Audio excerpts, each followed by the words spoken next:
Glórias a Deus. Quero meditar aqui com os irmãos Lucas, capítulo de número 4, a partir do verso de número 29, né? Glória a Deus. Levantando-se, o expulsaram da cidade e o levaram até o cume do monte em que a cidade deles estava edificada, para dali o precipitarem, né? Ele, porém, passando pelo meio deles, retirou-se.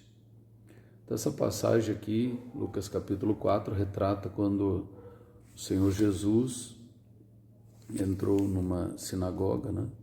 Louvado seja Deus, e ali foi-lhe dado o livro do profeta Isaías para ele ler. E ele leu: o Espírito do Senhor está sobre mim, me ungiu para evangelizar os pobres, proclamar liberdade aos cativos, restaurar a vista aos cegos, pôr em liberdade os oprimidos, apregoar o ano aceitável do Senhor.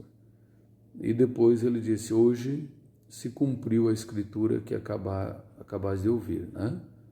Ou seja, Jesus estava cumprindo a profecia do Antigo Testamento, que ele era o Messias enviado para libertar os cativos, para proclamar liberdade, para pregoar o ano da graça, o ano aceitável do Senhor. E Jesus lançou em rosto, né, a incredulidade dele, citando ali a passagem da viúva de Sarepta, que Elias foi enviado, e ao mesmo tempo que foi enviado por uma viúva estrangeira, não foi enviado para nenhuma viúva de Israel.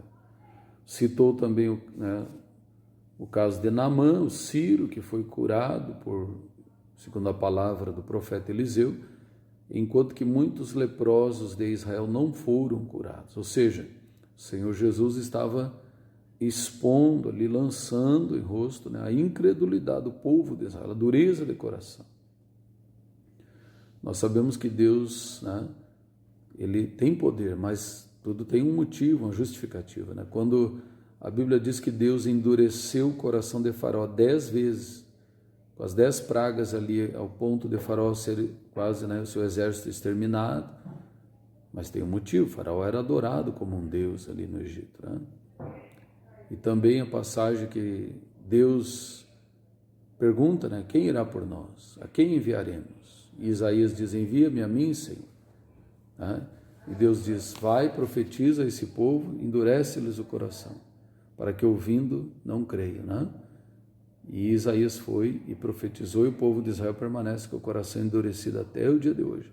Mas a Bíblia traz resposta: porque ouviram de mau grado. Então, irmãos, tudo tem um porquê, né? Mas Deus tem esse poder. E aqui, quando Jesus lançou em rosto essa incredulidade, eles, todos da sinagoga, se encheram de ira, né, e levaram Jesus, expulsaram ele da cidade e levaram até um monte muito alto, onde a cidade estava edificada, com o objetivo de lançá-lo, de precipitá-lo abaixo. E o judeu, quando apedrejava alguém, apedrejava mesmo, quando, né, não era para brincar. Mas a Bíblia diz que Jesus, porém, passando por entre eles, retirou-se. Ou seja, houve uma intervenção do poder de Deus ali, que permitiu que eles não levassem a cabo, né, de lançar Jesus no precipício, porque não era profeticamente a morte prevista para o Senhor. Dessa forma também, eu me lembro que um dos nossos filhos nasceu e eu tive uma visão dele totalmente excepcional, né? Mas passou aquela visão, né, e tal, e passou um determinado tempo. Eu estava de férias numa cidade, cerca de 100 quilômetros, estava em Lajeado ali, aproximadamente 100 quilômetros de Soledade, estava de férias, eu, minha esposa e esse filho, e de repente me deu uma pressa, eu estava indo a Soledade, mas estava indo com tempo, né? Mas de repente me deu uma pressa muito grande.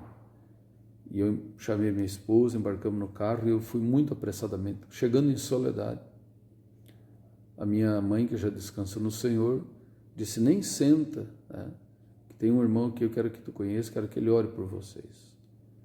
E ele nos levou na casa de um vizinho ali, o irmão Vilmar, morava na frente da casa do pai e a mãe. E ali estava o evangelista Renato Arno Seibel, evangelista de São Leopoldo, estava tomando café para ir para a rodoviária, estava terminando a campanha em Soledade e ia retornar para São Leopoldo. E aquele homem, ele orou, tomado pelo Espírito Santo de Deus, repreendeu o câncer na minha esposa e repreendeu obra de feitiçaria no nosso filho. Mas falou as palavras que a minha esposa falava, só ela e Deus, né? Ela estava muito enfraquecida devido à cesárea, devido ao parto. E o nosso filho já estava com alguns meses de vida. Quando eu larguei no sofá, eu estranhei, porque ele estava teso, né? E antes ele era mole, a cabeça caía para os lados, era bem mole, totalmente, parecia desconjuntado. Mas Deus depois nos respondeu, Deus não permitiu de nós enxergar que ele tinha aquele problema ali.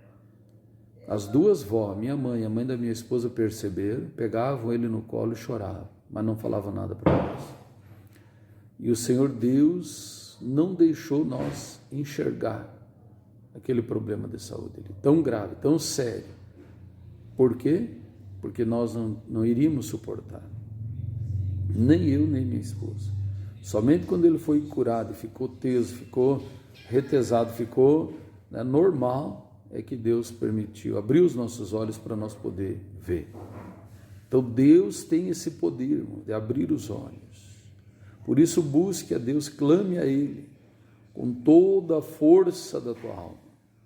E o Senhor vai abrir o teu entendimento, vai mostrar a verdade. Jesus mesmo disse, eu sou o caminho, a verdade e a vida, e ninguém vem ao Pai senão por mim. Senhor nosso Deus, Pai Todo-Poderoso, nós oramos, Pai querido, que essa mensagem, esse testemunho venha alcançar vidas, e o Senhor possa, Senhor, dirigir, abrir o entendimento dessas vidas, tirar as escamas, tirar, Senhor, a venda dos olhos, ó Deus eterno, dirige vidas a buscar a sua presença. Deus excelso, Deus glorioso, é a nossa oração, nosso clamor, nosso pedido, amado Deus e eterno Pai. Assim nós oramos crendo e agradecendo em nome do Senhor Jesus. Amém, graças a Deus.